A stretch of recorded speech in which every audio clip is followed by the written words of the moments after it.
सृष्टि निर्माण के पहले वो परमात्मा विश्वकर्मा किस आश्रय पर अधिष्ठित थे? सृष्टि निर्माण में प्रयुक्त होने वाला मूल द्रव्य क्या था, कैसा था? उस सर्वदृष्टा परमात्मा विश्वकर्मा ने इस सृष्टि पृथ्वी और महान द्युलोक का सृजन अपनी महान सामर्थ्य से कहां रहकर किया?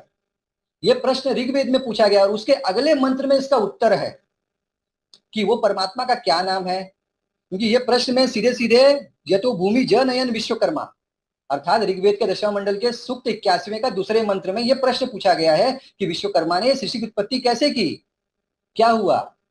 तो उस विश्वकर्मा के बारे में बताया जाता है। क्या बताया जाता है?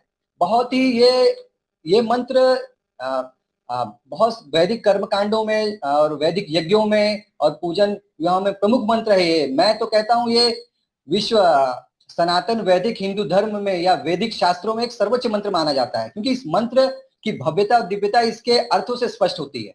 तो इस मंत्र को मैं आप लोगों के समक्ष रखना चाहता हूं।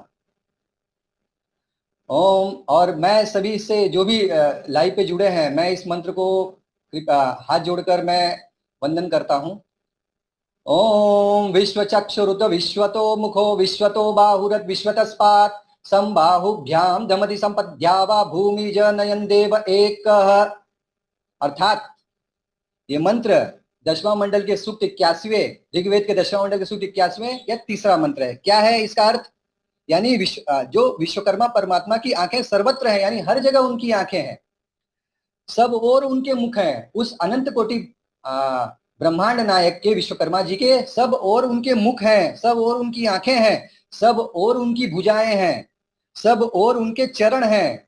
वो अद्वितीय परमात्मा, अद्वितीय अर्थात वैसा और कोई नहीं है। उस अद्वितीय परमात्मा विश्वकर्मा ने अपनी भुजाओं के सामर्थ्य से गतिशील पृथ्वी और द्युलोक को बिना आश्रय के प्रकट किया। यानी द्युलोक और पृथ्वी को बिना किसी के आश्रय के प्रकट किया। कौन प्रकट कर सकता है? परमात्मा के अलावा कोई प्रकट करने किसी के अंदर सामर्थ्य नहीं है। वे प्रकृति के परमाणुओं के संयोग अथवा वियोग से नवीन संसार की रचना अथवा विलय करते हैं, इसे ही सुव्यवस्थित रखते हैं। यानी वो वही परमात्मा विश्वकर्मा पंच महाभूत का सृजन भी करते हैं और प्रलय भी वही करते हैं। ये कौन कह रहा है? ये पंडित संतोष आचार्य नहीं कह रहे हैं, ये ऋग्वेद कह रहा है।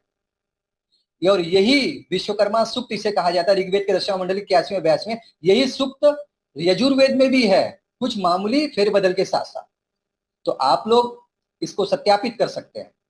यजुर्वेद के अध्याय 31 में यही सूक्त है जो ऋग्वेद में है।